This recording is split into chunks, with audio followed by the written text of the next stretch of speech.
won't say a word. Mama's gonna buy you a mockingbird. And if that mockingbird won't sing, Mama's gonna buy you a diamond ring.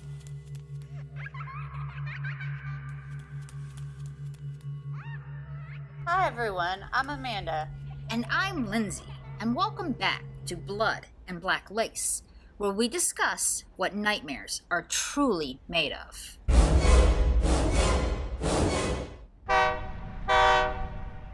Tonight, in episode 6, we are headed to the West Coast, 1 hour outside of Los Angeles. Cali is known for its sun, beaches, and celebrities. But this isn't the lifestyles of the rich and famous, ladies and gents.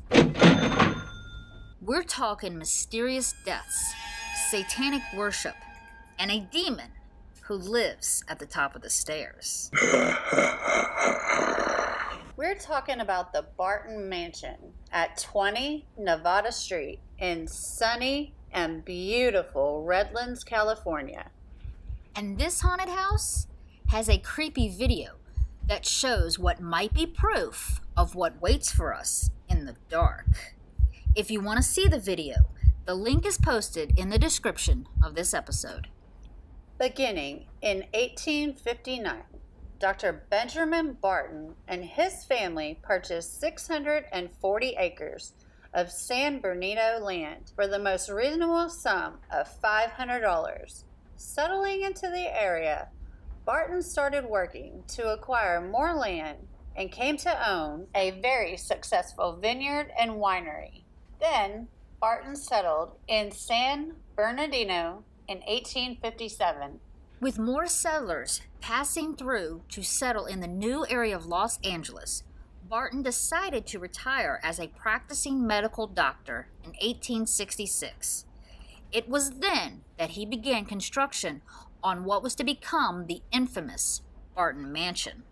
Inspired by Victorian influence, the beautiful two-story home was the pinnacle of construction for the times. With not many forests around, the home was built with clay bricks.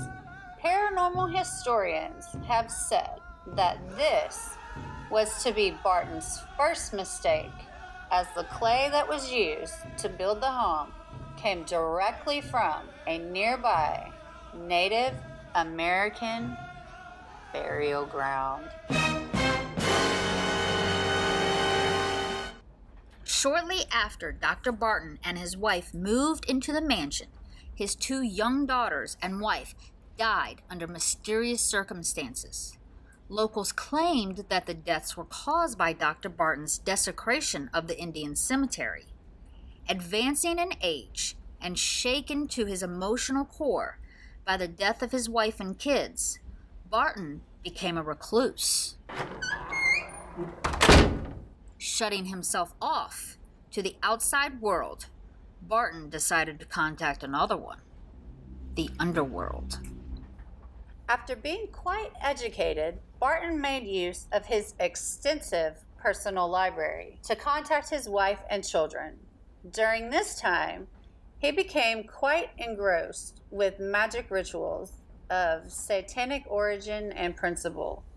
Loud noises and red lights were known to pierce through the uncovered window panes of his home late at night. One of the more daring presumptions of Barton's spellcasting was the use of human bodies. The West Redlands area was still none too populated. However, the recent railroad expansion towards the California coast did bring in a contingent of transient workers. While there were no official arrests or records preserved, the oral legend of transients disappearing when looking for lodging at Barton's house has held up over the years. With him being a medical doctor, the belief is that he surgically harvested the body parts of such people so as to provide the necessary parts for his ungodly rituals.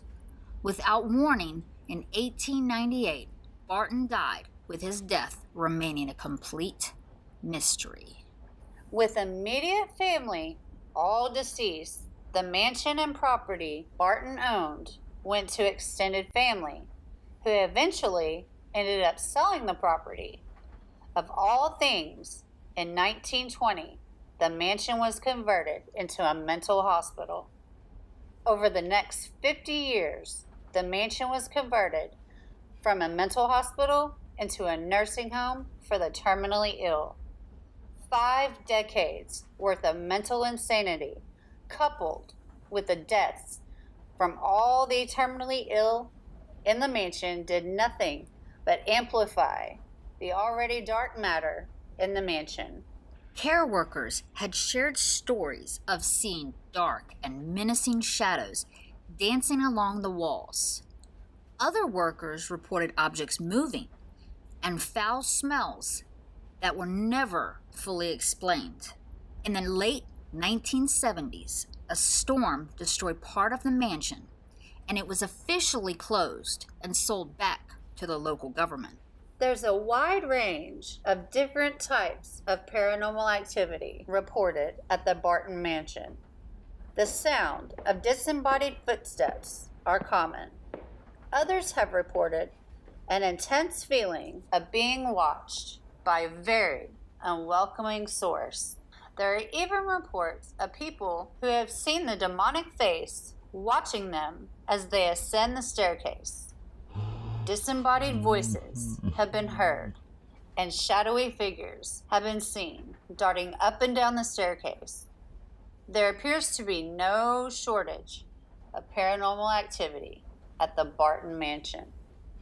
In 2001, a group of teenagers took a video recorder into the long-abandoned mansion to chronicle the insides. Decades worth of horror stories about the mansion had done much to pipe the teens' many interests in the place. A video clip from their footage went viral in the paranormal community after a most remarkable discovery. The clip is of the teens exploring the second floor from the staircase, and when after panning the initial hallway, they turned to see the apparition of a tall, terrifying, and pale, demonic creature. Fleeing down the stairs, the teens made quick haste in leaving the property. Paranormal enthusiasts examining the footage agree that the terror in the teens' voices appeared to be genuine, as well as the video technology used at the time was incapable of digital manipulation. The clip remains online and still remains a highly debatable piece of paranormal evidence. Aside from the teenagers visiting, the mansion has been subject to other visitors.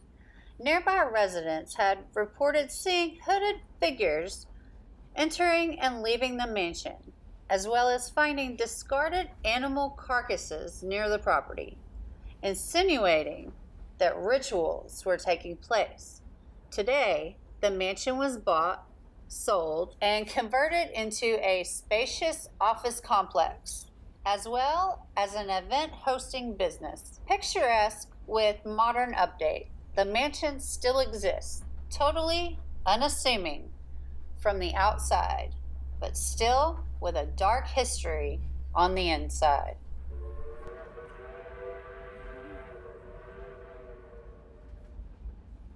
Oh God, I can't even keep my shit together anymore. All I can imagine is this 2.5-foot bull penis coming at me. I'm gonna have nightmares about this 2.5-foot bull penis chasing me. Okay, so this is rifting of the Bear Barton Mansion 1. The Bear Barton Mansion? Bear Barton Mansion 1. She did say bequeath. Bequeath. Well, here's the thing. Every time I read the part that says the foul odor, all I can think of is Brian and farting. I don't know why. I know, right? Okay, so I had a question. Remember back when we talked about the Bell Witch story and how he had built his house on an Indian burial ground, and a lot of the bad things that were happening to him were coming from that. Also, Dr. Barton got his bricks from a burial ground. Do you feel like that has something to do with the paranormal activity going on, or it was a whole lot more than just that? Well, I think anytime you desecrate someone's resting place, you're gonna get bad juju. I mean, you're disturbing what is supposed to be somebody's final resting place. They're supposed to be left alone. Don't fuck with them. Don't dig them up. Don't do any of that shit. And here you are, you're getting clay from this Indian burial ground. You're just asking for trouble, in my opinion. There's a lot more horror stories out there, or scary stories out there, that involve houses being built on Indian burial grounds. And every time, like clockwork, bad juju comes along with it. Let's talk about your sex history for the week. I am very curious about this one. I don't think we did one last week. We did. You did, but I cut it. Well, I'm glad you fucking made that judgment call. Wish you'd stop trying to change everything. I think the fact of the day should be that Roman gladiators were raped by animals, especially the bull. So it goes back to the fact that, women would collect the sweat and grime and use it as an aphrodisiac and lubricant. The Roman gladiator matches also sometimes included human beings being raped by animals, such as a bull. Hold on. Whoa. Okay, so bulls sport one of the largest penises in the animal kingdom, with some reaching 2.5 feet in length. I don't know why I'm looking at this, but I read that a giraffe, an erect giraffe penis is 4 feet long. That's not even the biggest. A blue whale has a 10-foot penis.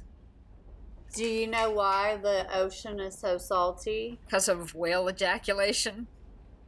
It also says that an adult gorilla's penis is only 2 inches long. Like, that sucks. What has the smallest? The shrew, whose penis is about 1/5 of an inch long. The shrew. Well, it says the title of the smallest overall penis belongs to the common shrew. And on the side it says, but things can come in small packages. Yes, some good things come in small packages. Penises are not one. Among primates, man has the largest and thickest penis. Average length of a man's penis is less than 6 inches long. How do you feel about that, Amanda? Okay, who volunteers for this? Are these the ones with the red capes? Are they the ones that volunteer? Those are, I think, the Spartans. Roman gladiators, I think the gladiator was with Russell Crowe, I believe it was. I wonder how much he got paid for that. What, getting fucked in the ass or the movie? Or did they use a body double? I mean, that's one hell of a body double job. We need to find the director's cut and see if the bull dick scene is in there. All I can imagine is this 2.5-foot bull penis coming at me. Wow, okay, so this conversation went. Yeah, Brian's like, We're at a loss for words here at Blood and Black Lace. Well, Brian was talking about big black cocks with Major Mess Hall and Gavin and them, so... It seems like every time you go online, you're 2 clicks away from black cocks. Look, see? I'll Google Grand Canyon. Here, look, it says, did you mean black cocks? I think that's probably a good place to end this podcast because, yeah, there's no more penises to talk about. As always, friends, we're wishing you unpleasant dreams. I'm Lindsay. And I'm Amanda, and we will catch you next time when we discuss our very first audience pick episode, which will be Resurrection Cemetery in Justice, Illinois, on Blood and Black Lace.